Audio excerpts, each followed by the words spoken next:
Oh boy, you guys are going to love today's episode. If you have been around long enough at This Can't Be That Hard, you have heard me talk about the unicorn, the workhorse, and the donkey models as three different models that can succeed in business. But over time, I have had to spend a lot of time kind of backpedaling a little bit or re-educating about, in particular, the relationship between money and those models, because I think that when I first explained them, and part of this is my fault for naming them the way that I named them, but there is a wide misconception that the unicorn model makes the most money, the workhorse makes the medium amount of money, and the donkey model makes the smallest amount of money. And in some ways, I would say that that is almost 100% reversed, right? Like in a well-run donkey business, I feel like the potential for profit is almost limitless. Whereas the more time per client you spend, the less amount or like the lower the ceiling is on what you can make, because of all of the things, time is the one piece of the puzzle that is limited. So today's guest is a woman named Liz Hanson. She runs a boudoir studio in Chicago. She's only been in business since 2018. And I'm not going to give away the juicy secret of how this business is doing financially. She's going to do that herself at the end of the episode. But I want you to listen to this, and I want you to, if you get stuck in this mindset of like, well, I'm charging as much as I can possibly charge in my industry, or I'm making as much as I can make, or there is no way to make this business profitable, this is going to be an episode that really challenges that belief, because Liz is doing some very cool stuff. She's thinking outside the box. She is running what I would call a donkey model business, but she's not charging what most of you are thinking of as donkey model prices. So enjoy today's episode. I think you're going to get a lot out of this. And at the end, she's going to share where you can sort of reach out to her just in case you want to know more. I don't doubt you might.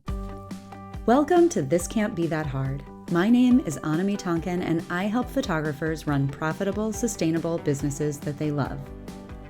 Each week on the podcast, I cover simple, actionable strategies and systems that photographers at every level of experience can use to earn more money in a more sustainable way. Running a photography business doesn't have to be that hard.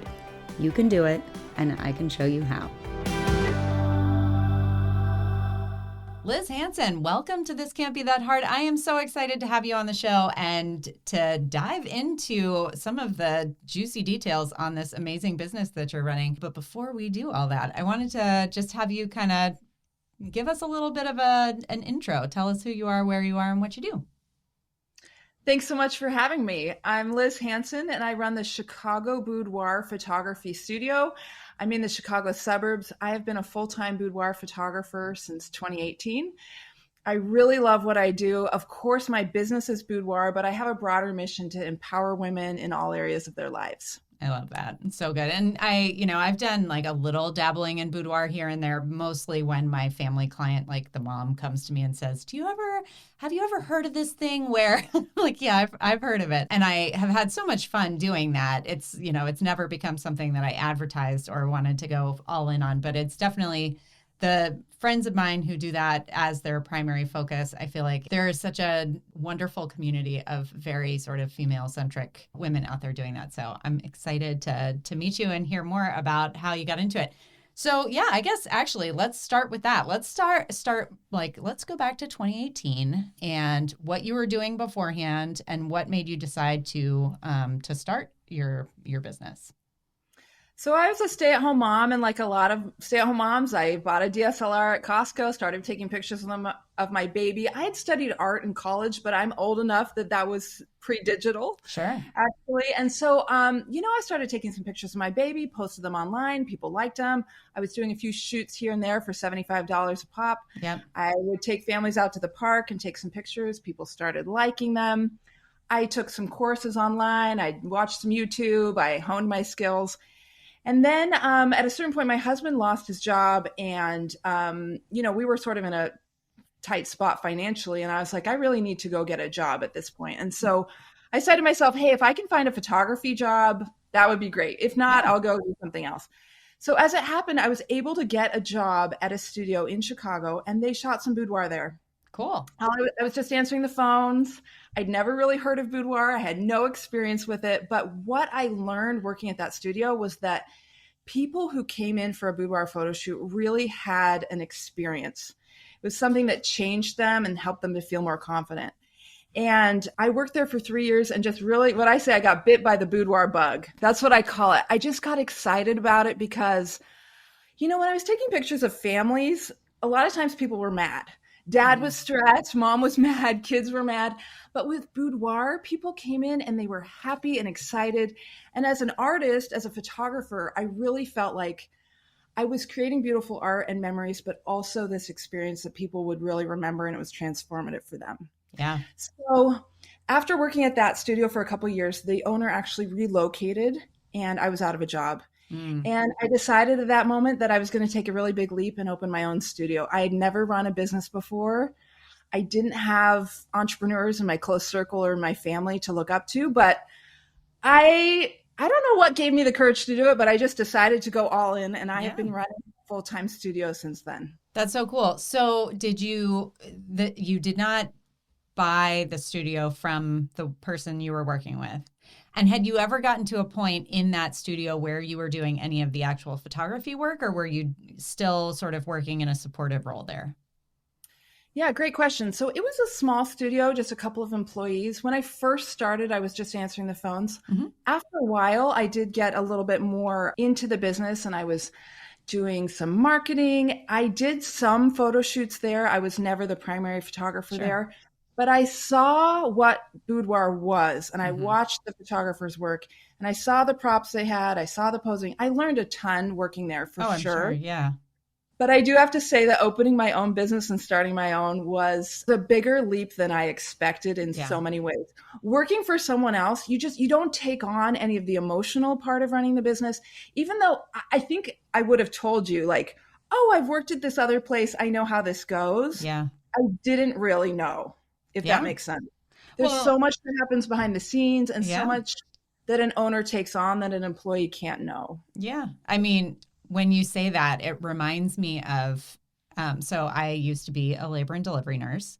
And when my older son was born, I remember ahead of time thinking like, man, lucky me. I have so much experience with newborns. I am so comfortable. And not only, did I do that, but I had spent a lot of time with kids, and I had babysat a lot when I was a teenager and all this sort of stuff.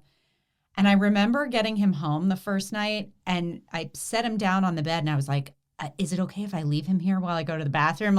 And then I was almost laughing at myself, like, it's a totally different thing when they're yours, right? It's a different whole set of emotions and everything else. So yeah, that totally resonates. And I do have to say, I'm really grateful for the experience that I had working. I think, so I've ever since that experience, I have had this thought that it is hard to be what you can't see. And if you have never seen a studio run, or if you have no experience with entrepreneurship, it can be really hard to even make the leap to decide to do it.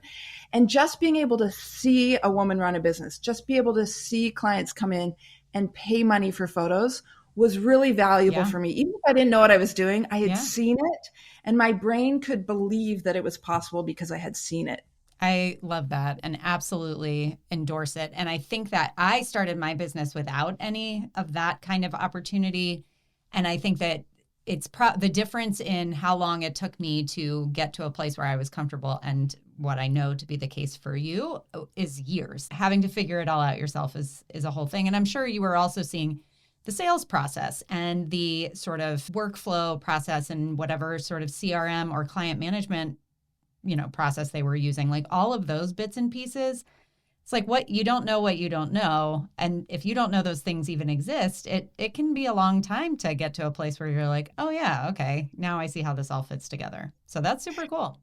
Yeah, and there were two parts to it. There's the tactical part of it, like, okay, how do I automate emails and texts, and how do I deliver, and how do I price and all that. But then there's also, in my mind, sort of the emotional mindset piece, like, Is my art worth selling? Am I the kind of person that can confidently deal with client problems or questions as they come up? And those are two different skill sets. They are. And two different things that I had to work on sort of in separate ways, like, and one of them is very Googleable. You can Google your way out of tech problems and stuff. The other emotional confidence piece is not really Googleable. And it's just kind of some inner work that I have had to do as an entrepreneur that I think a lot of people don't realize is a big piece to becoming a successful business owner. Yeah, absolutely. Okay, so 2018, you leave that job and decide to open your studio. Tell me a little bit about how that went. Yeah, so I didn't buy or come with anything from that previous employer. She took her whole business and relocated. She actually still runs it. So I was on my own. I didn't have any lights. I didn't have a laptop. I didn't have an email list. I was really at ground zero. And looking back, part of the reason I did it is because I was naive, right? Like I didn't know what I didn't know, right? Sure. So I started out by renovating a commercial space. I lived in a tiny townhome and I knew I couldn't shoot out of my house. I had little kids. So that was never an option. Rented a commercial space. Took out a $25,000 loan, which for me at the time was a really big leap. We did not have that kind of money. And it was sort of just on a hope and a prayer. Bought a bunch of stuff. And 6 weeks after I rented the space, it flooded and I lost a bunch of stuff and they had to take the floors up. But this ended up being the biggest blessing in disguise because even though I had the space, it took them, I think, about 8 weeks to fix all the water and the floors and everything. And during those 8 weeks, I couldn't shoot, couldn't be in my space. And I sat at home and I strapped myself to an office chair and I did all the online stuff that needed to be done. And looking back, it is really hard to carve out time to do that when you're also shooting and buying all the stuff and trying to get out there and stuff. So this actually ended up being a huge blessing in disguise. Got a website, basic website up, got a basic CRM going, got, an online gallery delivery service going, got some sample products delivered to my house. So that time that I spent has paid off for years to come, just really focused time getting all of the systems in place. So let me ask you a question. When that happened, did you already have insurance in place? No. Yikes. Right. I didn't know. Yeah. I didn't know. So fortunately, it was a rental. So I wasn't in charge of paying for the floors or anything because I don't own the space. And the stuff that I didn't lose a camera. I didn't lose, I just lost like some rugs and some furniture from TJ Maxx. Yep. Learned my lesson. And that was that. Some curtains, some stuff like that, honestly wasn't fortunately too big of a deal. But yeah, do I have insurance now? Absolutely. Right. And I raise that because I know from personal experience, it took me probably a few years in my business before I even knew that I needed to get insurance.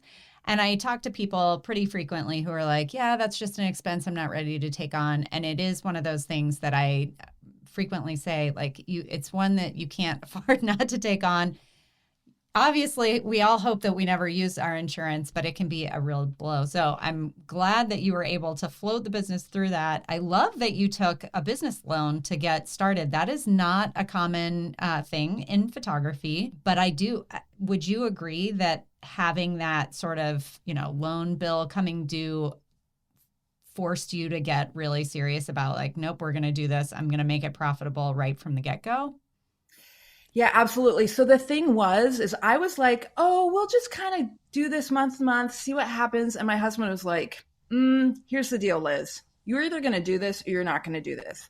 Because if you're going to kind of half it, it's a hobby. Yeah. If you're going to business it, let's business it. My husband has kind of a corporate background that I don't have.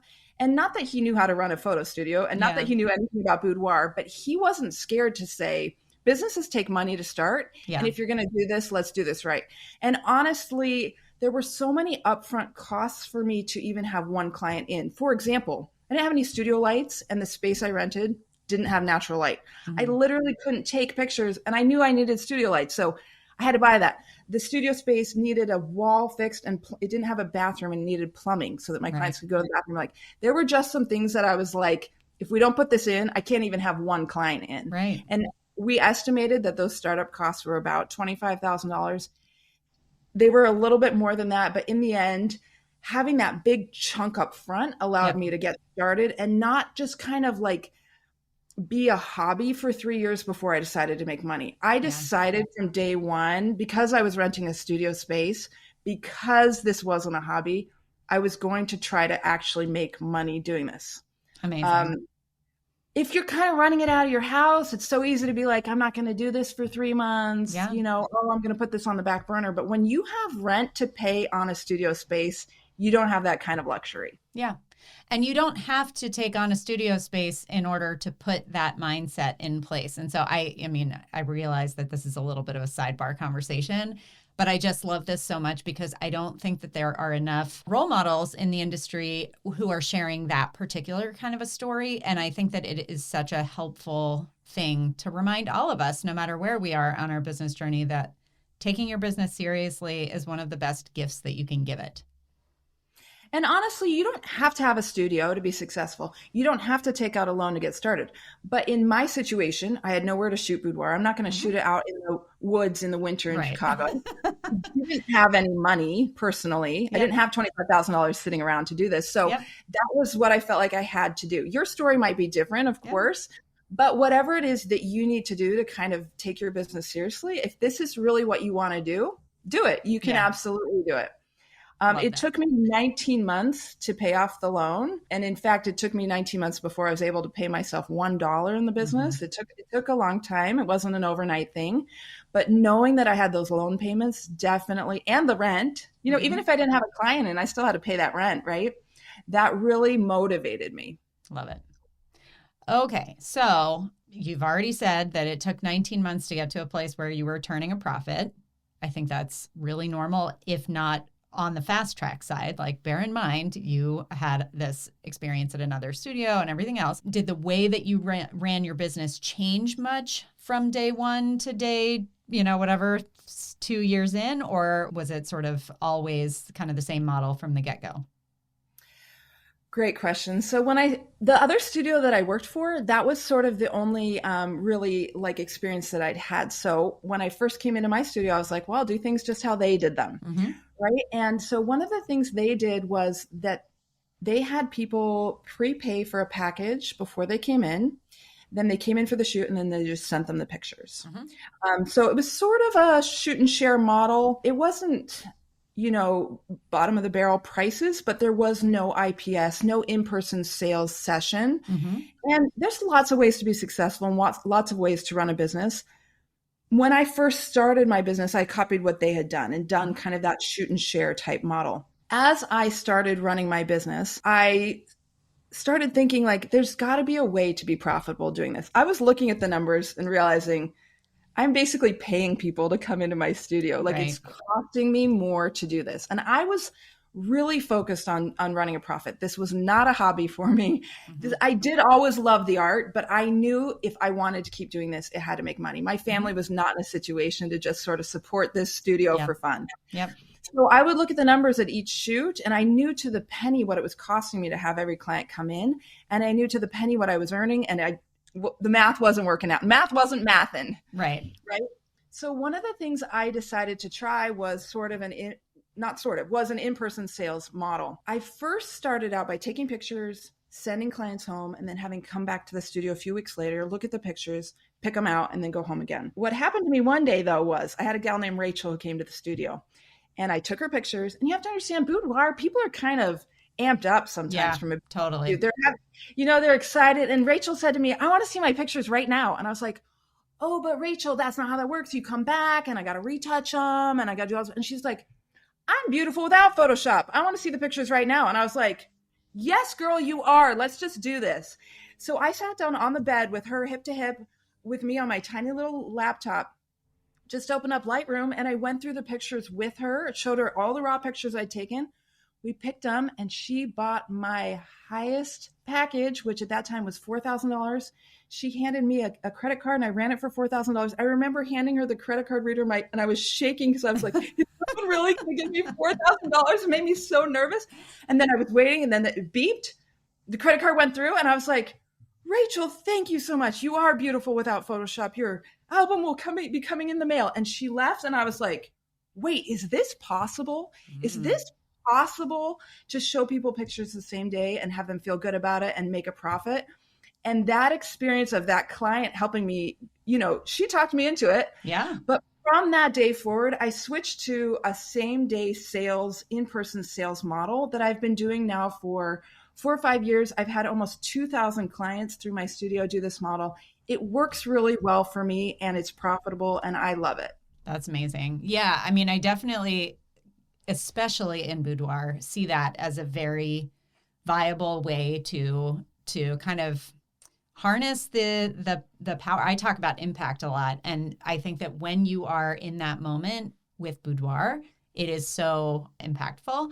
I feel like with a family shoot, it would be very difficult for me to do that because typically by the end, they're like, okay, we got to go back and take naps and, do the whole, it's time for snacks. But yeah, in your situation, that is perfect. Every business is different. You have to think about what's going to work for your business.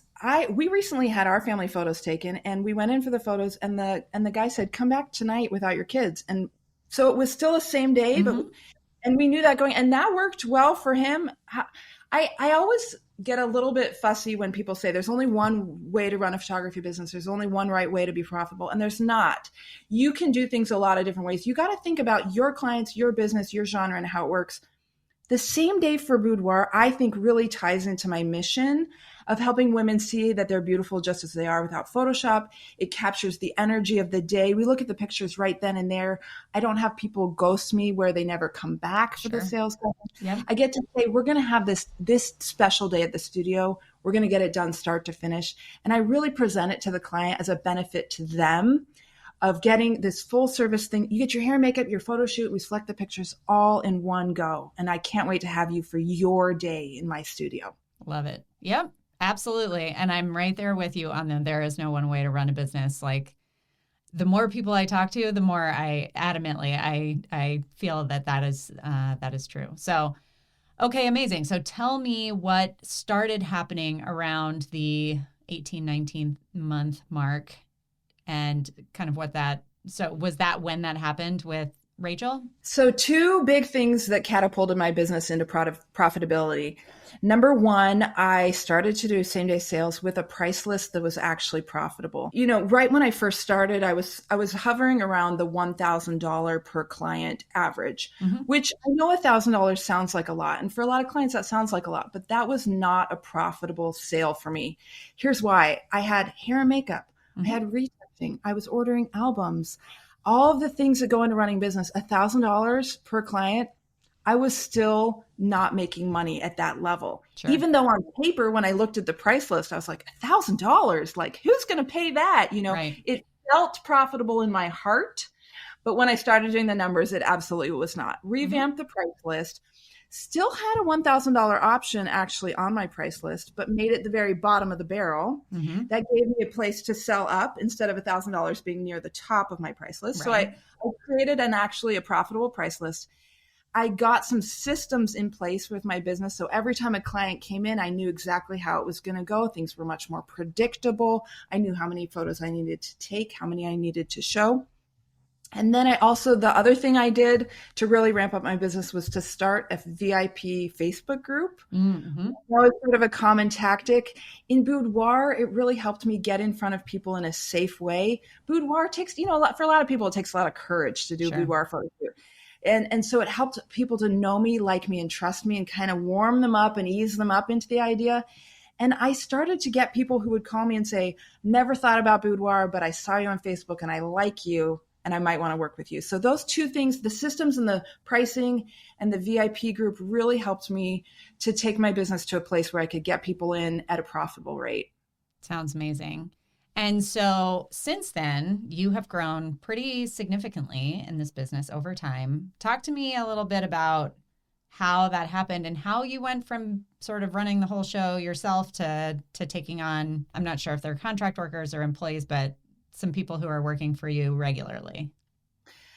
Yeah, absolutely. I was at the studio one day and I was trying to answer the phone call while people were calling about photo shoots while another client was in hair and makeup. And then I did the photo shoot and then I came home and I was on the computer till midnight editing and doing albums. And my husband came out and put his hands on my shoulders and said, girl, you have got to hire someone. This is not sustainable. And I was like, no, I can do all these things. I'm good at editing. I'm good at album design. I like talking to people on the phone. He's like, I haven't seen you in a week.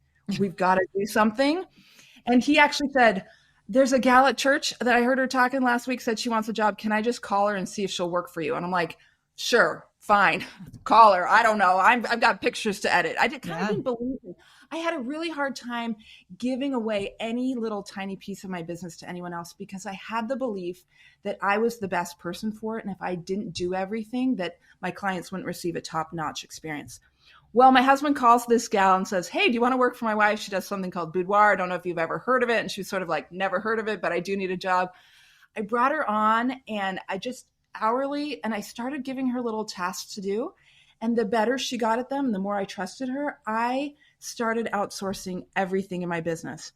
And this has given me the time, the energy, and space to really run a business that is the business I want to run. So now I have someone who answers the phone for me in response to texts and social media messages. I have someone doing all of my posts on social media. I give them folders of things and they create them into posts. I have someone doing my retouching. I have someone doing my album design. All of these things allow me to focus on what I really want to do, which is be with clients in the studio and shoot. I shoot about 250 clients every year. There is no way that I could do all that shooting, all that editing, all that album design, all that social media, all those ads myself. And it was a little bit of a mental shift to let go of some of those things. But once I started with a little piece of it, I realized there's so much that other people can do better for me that opens up space and time for me to run the business in a sustainable, non-burnout kind of a way. Yeah, absolutely. So at this point, you are, and correct me if I'm wrong, you're doing the shooting yourself and you're doing the sales session, the same day sales session, and you're the one that's running that. Yes? Correct. Amazing. And do you mind sharing numbers? Are you willing to share what your current per client average is at this point? Of course, I'd love to. So let me just back up just a sec. The reason why I do the shoot and the sales session is because while there are a lot of ways to run a business, those are the parts of the business that I choose to keep. That's what I want to do. I want to be in the studio and do the shoot and have the sales session, have that experience for the client. I do that in about 3 hours, hair, makeup an hour, photo shoot an hour, sales session an hour. So those are the 3 hours that I spend one-on-one with my clients in my business. Could I outsource pieces of those? Yes, maybe I will in the future, but that's what I want to do right now. And I outsource literally everything else. Are you doing hair and makeup or, okay. So when you said those 3 hours, Yeah, I'm there at the studio, but I have a beauty team. Yeah, great question. I do have a beauty team. I'm not good at hair and makeup. I was like, wow. No. And I have a beauty team. And actually, they're a really integral part of the experience, too, because I get the client set up in hair and makeup, then I shut the door, and then they're just with the hair and makeup artist for an hour. And I actually go in the studio, set up, clean, get on my laptop, whatever. And they they know what to do. My hair and makeup artists know what to do to get clients excited and hyped up for their shoot. I trust them implicitly. I've worked with them for so long, and that allows me even more space and time on the shoot day, really, right? So I'm really only booked for those 2 hours of the photo shoot and the sales session. So my goal for every client that comes in is a $4,000 sale. And that's at about the average that I run. Now, do I have some sales higher? Yes. Do I have some sales lower? Yes. Can you get in and out of my studio for less than $4,000? Yes. Do people sometimes? Yes. Do sometimes people buy a ton of wall art and I get a $7,000, $8,000, $9,000, $10,000, $11,000, $12,000 sale? Yes. But on average, my goal is $4,000. 20 clients a month times 4,000 times 12 months is $1 million a year. So in my mind, I'm always sort of, can I get 20 clients in a month? Yeah. Can I get my $4,000 sales average? Yeah. Then I'll hit $1 million a year in revenue. So that's sort of my goal with every client who comes in. Nice. Well, that is amazing. It's inspiring, but I hope that what everyone who's listening to this also takes away is that it is doable with some planning and some willingness to let go of what sounds like, I mean, we all have limiting beliefs. And I don't even want to say that, but like we all have mindset bottlenecks, let's call them, where we get stuck and we bang our head against the wall saying like, it has to be this way. It has to be this way. And I love that you are like the living, breathing embodiment of the fact that it doesn't have to be any one particular way, and that, just about anything is possible depending on, what your goals are and what you're willing to kind of think outside the box on. It's super inspirational. Well, and I do want to say, I tell people sometimes that I have 20 clients in a month, and they say, there's no way I could do that. That's so much work. And I say, yeah, but I'm not doing all of that work, right? You too could have 20 clients a month if you weren't doing all of that. It's not that I have 20 clients in a month because I'm some superhuman person that's up all night editing. I'm not, right? I'm spending those 3 hours with each client. So 20 clients times 3 hours, 60 hours a month. You can work 60 hours a month, right? Yeah, that's absolutely. doable, right? So you have to think about these things. And does everyone want to shoot 20 clients a month? No, totally fine. Does everyone want to outsource their editing? No. But what you have to think about is what is valuable for you to spend your time on, what is profitable for you to spend your time on, and what do you enjoy doing. I remember saying at one point, but I really like editing, because I do. I enjoy editing pictures. But the thing is, it is so not profitable for me as a business owner to spend my time doing that. If I enjoy it, great. You can spend your weekend editing. Yeah. But it's not the thing that drives profit in my business. So therefore I outsource it. And that allows me more time, space, and energy to grow in ways that will help me find the freedom and financial freedom that I want. Does that make sense? So it's not that I outsourced editing because I hate it. I actually like editing. Yeah. But I knew if I kept doing it, I was going to deeply limit what I was able to do in other areas of the business. Yeah. And I think editing is an easy one to point to because it is such a time-consuming piece, even for people who consider themselves to be fast editors. By the time that I gave editing up, it was a tricky thing for me because I was like, well, it just doesn't take me that much time. But as soon as I got into the rhythm of what it meant to offload a card, put it into Lightroom, and then send it to my editor and get it back and be ready to go with that gallery, it blew my own mind how much time I was saving. Well, and the other thing I do is I only edit pictures that I sell. So it used to be I would pre-edit everything before the sales session, and now I only edit what I sell, which reduces all the editing that I have to do or outsource, right? Sure. Yep. Love it. I feel like we could continue this conversation for hours and hours, but I know that there are going to be a lot of people listening today who want to follow up with you, to learn more from you. Tell them where they can find you. So I found in the photography studio that there weren't a lot of people doing same-day sales. And if this appeals to you, I would love to chat with you more. If it doesn't, no hard feelings. Yeah. But I set up some educational pieces for people who want to learn same-day sales. And you can find it at milliondollar.studio.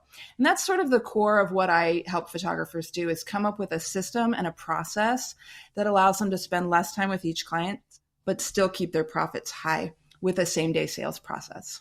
Very cool. So milliondollar.studio, correct? Yeah, and there's milliondollar.studio, and there's some free resources there. You can download a free ebook. You can download a free boudoir course, mini course to get you started, see if you like what I have to offer. Well, this has been fantastic, Liz. Thank you so much. I appreciate you coming on and taking the time and sharing the details. I always appreciate it when somebody's willing to dive into the real juicy stuff. So this was lovely, and I hope to chat with you again soon.